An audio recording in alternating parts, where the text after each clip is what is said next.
Thank you, Madam Acting Deputy President.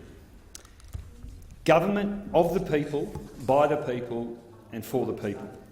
For centuries, people across the world have been prepared to lay down their lives for this democratic ideal. They do it because democracy provides citizens with freedom, with prosperity, with opportunities to flourish. They do it because democracies allow people to speak freely and to shape their own destiny. We are blessed in this country that it is the ballot and not the bullet that decides our fate. But the founders of modern democracy also understood that democracy is imperfect, that it's fragile, that it needs constant work and attention. Mungo McCallum summed it up really neatly recently in a piece that he wrote when he said that democracy can be slow, inefficient and infuriating to the point where even the best intention can be tempted to try something else. But as history has shown, any attempt at replacement invariably ends in tears. So democracy has to be sustained, nurtured and at times improved. We don't actually get the opportunity to improve our democracy in this place. Normally we're actually fighting the opposite trend, a trend against the slow erosion of democracy. But today's a once-in-a-30-year opportunity to improve our democracy, to take power out of the hands of us, the politicians, and to give it back to you, the voter. A basic principle of any democracy has to be that the wishes of voters are reflected in the outcome of an election. The current rules for Senate voting fail that test. The system is broken when someone's vote for a candidate or party with one set of policies flows to another candidate or party with the opposite set of policies. The system's broken when 0.5% of the vote can elect a senator and 25% of the vote produces exactly the same outcome. The system's broken when one person can register a number of front parties with the sole intent of funneling preferences to themselves, giving themselves a greater chance of being elected. Anthony Green got to the heart of the matter when he said, "It rather strikes me that rewarding parties based on their vote is one of the purposes of an electoral system." It's for all of those reasons that the Greens have been campaigning on this reform for more than a decade.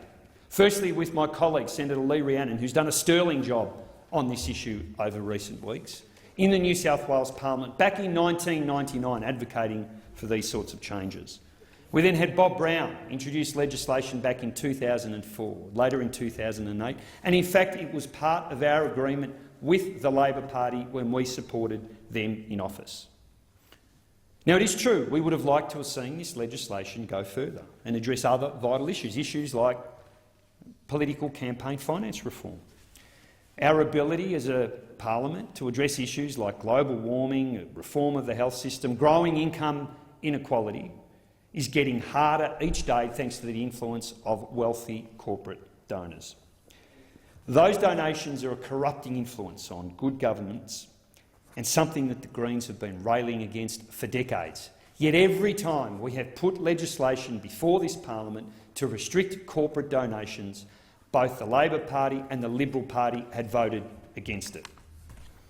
I've also heard it said that some of these changes will lead to less diversity and less ordinary people being elected to the parliament.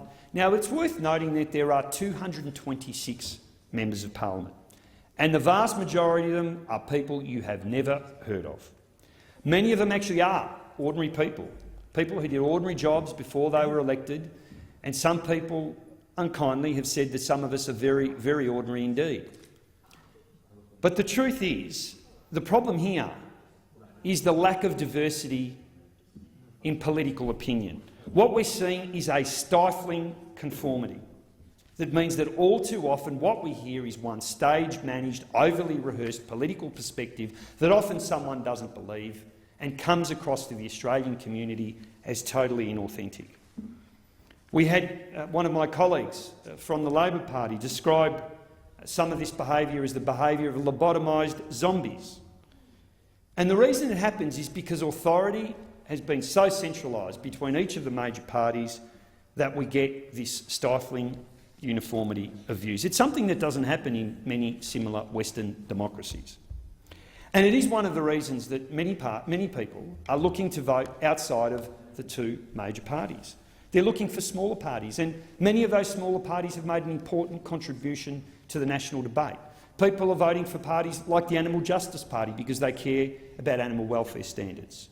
They're voting for parties like the Pirate Party and the Hemp Party because they believe in issues like drug policy and law reform. They are parties that have made an important contribution to the national debate.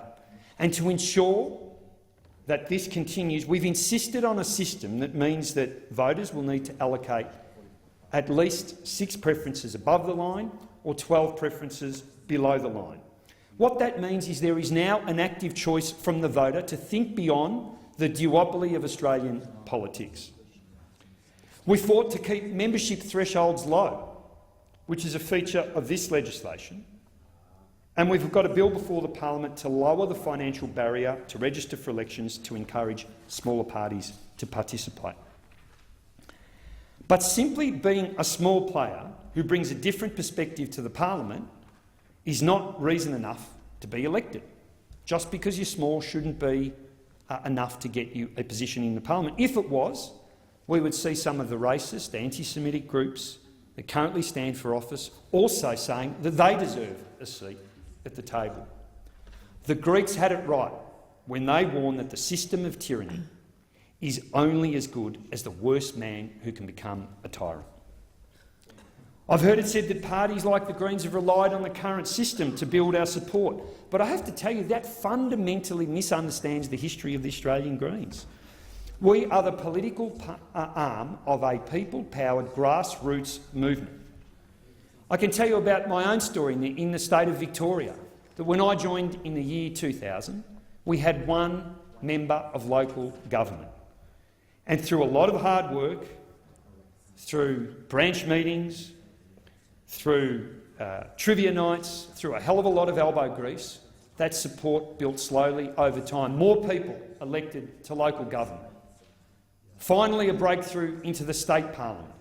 And then in 2010, our first Victorian senator being elected with a quota in their own right. That is the legitimate pathway to political success. There aren't any shortcuts here. Now, how is it that after 12 public hearings over a year and a half by the Joint Standing Committee on Electoral Matters, an outcome that produced a report, a unanimous report supported by all of the major parties here, that we're now seeing the Labor Party oppose those reforms? We know that people like Alan Griffin, who was actually somebody who co-authored Labor's internal post-election review, that people like Gary Gray, who was the party spokesperson on electoral matters, we know they support these changes. We know that many other Labor MPs support these changes. I won't quote them at length. So the question is, what's actually changed here? Well, the factional power brokers have flexed their muscle. That's what's happened. The same people who are responsible for toppling a couple of prime ministers, for scuttling a whole range of really important progressive policies, they've decided that they didn't want this Senate taking away their power and influence, because it's through these backroom preference deals that these people really shine. They wield their power and influence, and they're fighting hard to keep it as a result of the current system. The sad reality is that it is these people that now control the Labor Party. Now, you know the type, the sort of person who gets rid of a sitting Prime Minister and can't wait to go on TV to reenact their role in it. Now, this is the brains trust that have decided that they can convince people that because the Greens are supporting a policy that we've advocated for over a decade, that somehow we're in bed with the government because we're supporting our own policy. You have to ask yourself, who thought of that great plan? The Labor Party, a party that's voted with the coalition a third of the time, is having a go at the Greens for voting with the coalition 6% of the times. They want to say we're too close to the government. Order, senators. This from a party Senator that joined the Black government to slash the renewable energy target and include the burning of native forests as renewable energy. This from a party that's on a unity ticket with the coalition when it comes to opening up new coal mines around the country. This from a party that voted to continue locking up young kids and to turn boats back, putting people's lives at risk. This from a party that voted to gag doctors to prevent them from speaking out against the abuses occurring in detention camps. This from a party that joins with the coalition to drop bombs on Syria and then says we don't want to have a national debate about it when they have the opportunity to support Greens legislation. Here we are, a party that's joined with the government to slash the renewable energy target, to continue to open up new coal mines, to lock up young kids, to turn boats around, to ensure that they gag doctors from speaking out, to continue to drop bombs on Syria, to ensure that we rip money out of scholarships from university students, to join with the government in their heavy-handed, paternalistic and completely ineffective welfare measures directed at Aboriginal people, a party that's joined with the government to support mandatory data retention. I mean, the list goes on and on and on. And to paraphrase a former Labor Prime Minister, I won't be lectured about voting for the coalition by the ALP, not now and not ever. We're proud of our record in this parliament. Let's start with one of the issues that you have taken issue with, Senator Dastyari, that is the issue of pensions. We didn't support John Howard's unfair pension changes when he introduced them, and we were proud to be able to take them back and to ensure that we redistribute income from those people who are wealthier to give more to those people at the bottom end of the income scale. And the same goes for tax transparency, Senator Dastyari. Under your plan, we would have nothing. Absolutely nothing. But thanks to the Greens, we've now got country-by-country reporting. We've got more powers within the Australian Taxation Office. We've got companies now that just this week will now have to disclose the amount of tax that they pay. But you know what my favourite attack is? My favourite attack is, and I read about this one today, is that we've been criticised for supporting the establishment of the Medical Research Future Fund. I saw that on one of the Labor billboards. So we've got medical researchers right across the country who now have $20 billion that will bring a return to the medical research investment community here in Australia, life-saving treatment developed as a result of that. And the ALP think it's such a bad thing that they've included it on their dirt sheet. And do you know what someone forgot to tell the Brains Trust within the ALP? They actually voted for it. They actually voted for it. You can't make this stuff up. And then we've got part of their grand plan. The grand plan is that if you support a democratic reform and put power back in the hands of voters, that somehow you're giving control to the Senate, giving control of the Senate to the coalition. Now, apart from the fact that if you keep fighting us rather than the coalition, it may actually become a self-fulfilling prophecy, let me make this one point. If these changes were introduced in 2010, right now we would have the Greens and Labor with a majority in the Senate, and we would still have the carbon price.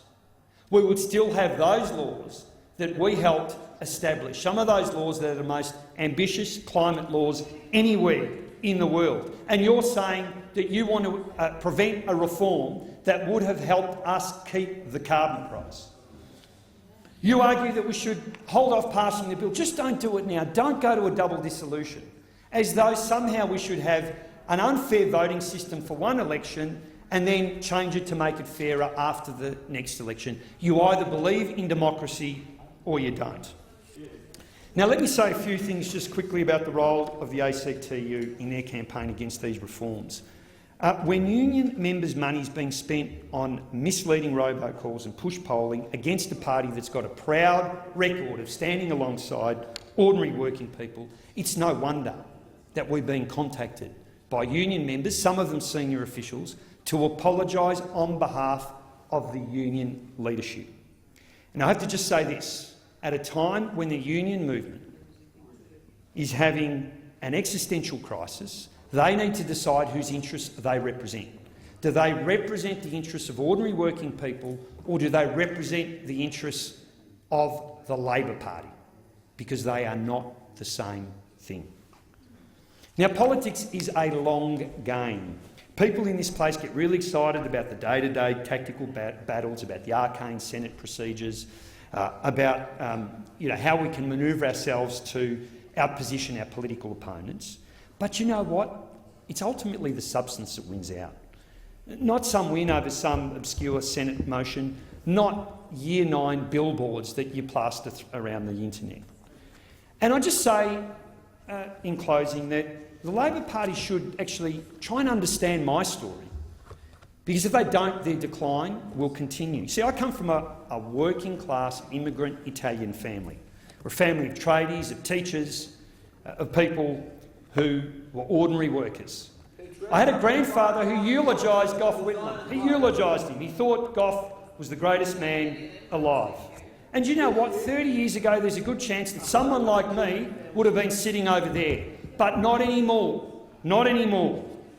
Even though my politics were forged in those values, after the gradual shift across to the right, after Labor introduced mandatory detention, after successive Labor governments signed the death warrant to some of our most precious native forests, I decide that you guys don't represent my values or the values now of many hundreds of thousands of Australians. Thousands more have come on board over the years. When John Howard joined with Kim Beazley to excise Australian land as a result of the Tampa crisis, thousands more came across. When Labor joined with the coalition to support the invasion of Iraq, thousands more came across to the Greens. When Labor walked away from the greatest moral challenge of our time, that is global warming, thousands more came across to the Greens. And that will continue to happen unless you recognise that it's you that's the problem, not us. So when it's all said and done, my advice to the Labor Party is, if you really want to defeat a Conservative policy agenda, you need to focus your attention on the Conservatives, not on us. Order, Senator. When it's all said and done, what the Australian Labor Party need to recognise is that if they want to defeat Conservative policies, they need to focus their attention both on the Conservatives within their own ranks and the Conservatives that lie opposite. You need to recognise that we have an opportunity here to defeat a Conservative government that has been one of the worst administrations in the nation's history. The choice is yours. Continue to do the cause of progressive politics a great harm, or focus on defeating a Conservative policy agenda, an agenda that lies with those opposite.